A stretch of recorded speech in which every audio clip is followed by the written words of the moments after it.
Everyone, dealing with confidence tips. These are the 6 top public speaking tips that you can use to get better at speaking right away.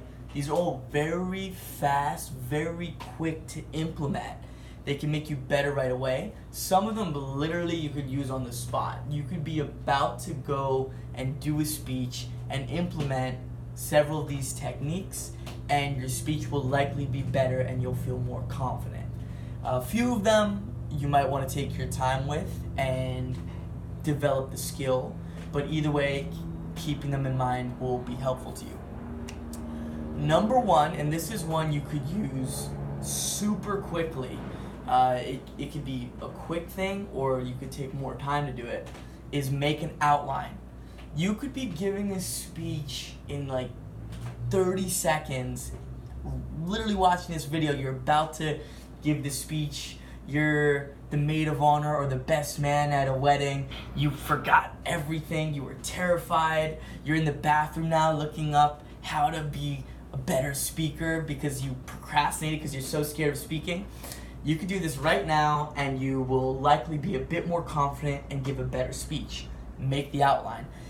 Just having a few key points, even if it's on a napkin or a piece of scrap paper, will really, really help your speech.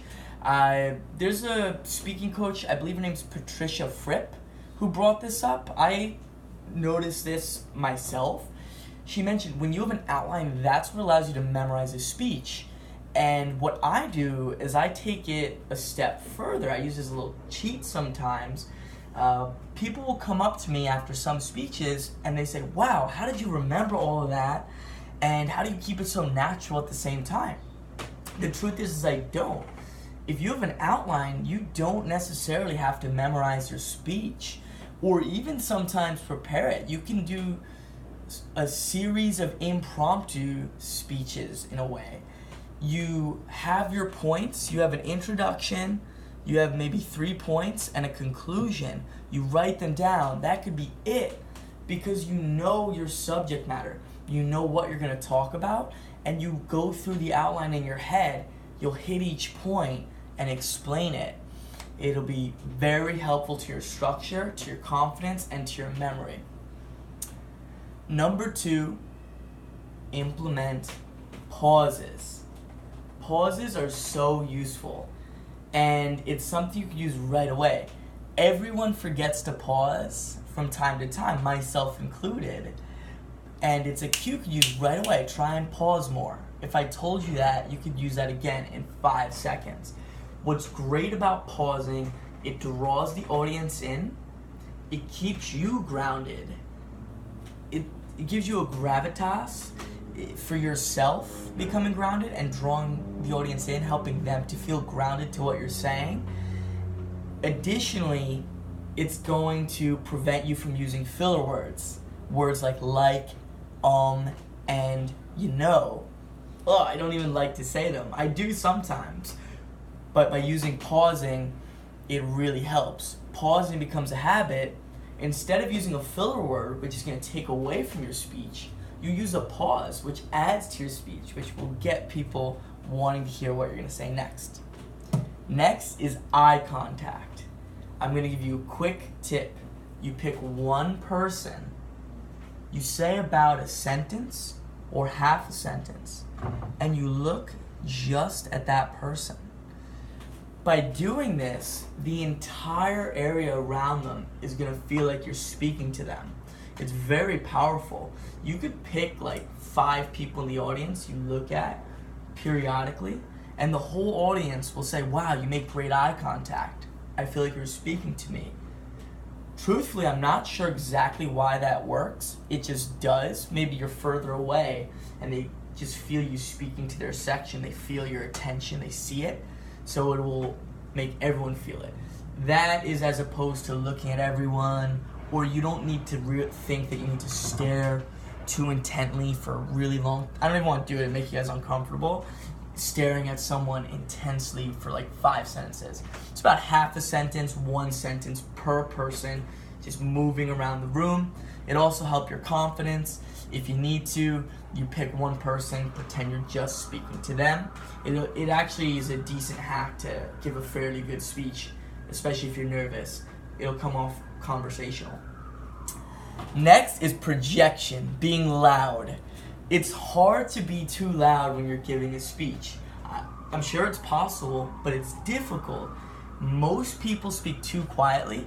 I know a speaker at my Toastmasters club, and he speaks crazy loud. You would think it's too loud. It works very well. It really draws attention, and it's great. The only tip I'll say is if you're speaking super loud, you probably aren't gonna have this problem. Just vary your loudness a little bit. 9 out of 10 people, all you need to do is speak louder, that's it. 1 out of 10, or if you want to get advanced, is vary the volume of your speech. It's just gonna be a little more interesting. Next, focus on your audience, not on yourself. Look at their faces, think about what they're thinking, and think about what value you're offering them. That is one of the critical things. I have another video going into more detail. This is a concept that, like making an outline, could be smaller or bigger.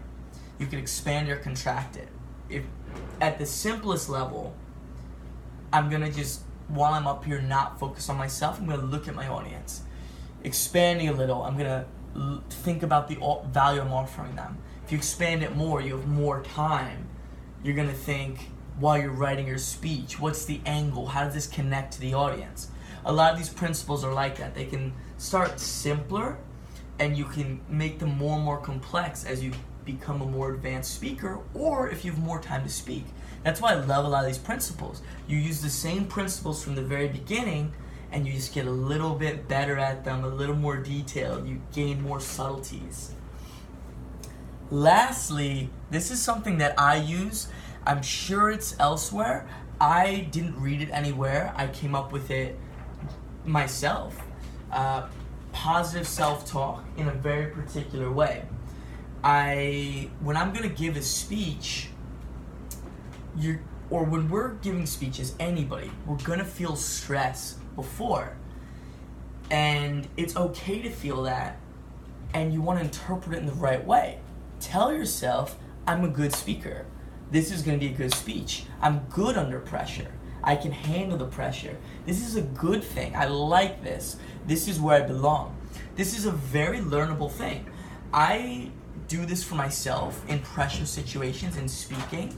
It becomes a self-fulfilling prophecy. When you're speaking yourself positively, you're going to perform better, and you're going to get those experiences. So again, in the moment, you speak positively to yourself, you're going to perform better, and then you're going to get positive experiences under pressure, and that's going to up your confidence, and it just will get better and better from there. I'll make a last point about that. There's a book, The Upside of Stress. I'm not trying to sell it to you, I'm just going to make a quick point. The gist of it is, in the past, there are these studies saying that stress is going to kill us, and the reality is it's that view that is unhealthy. People who say stress is not so bad, they tell themselves they can handle it, don't have the negative health effects. The Greeks had a word for good stress and bad stress. De-stress is bad, eustress is good. So keep that in mind. You can feel stress and interpret it as, I can handle stress. That means I care about this. I perform well under this situation. Guys, hope you liked the video. Sorry about the kitten in the background, if you could hear her playing in the end there. I'm here feeding my sister's cat. Subscribe below for more videos like this, and leave a comment, especially if you want me to expand on any of these concepts. If you want more tips, I can answer your question, or make a video if many people are interested. Take care.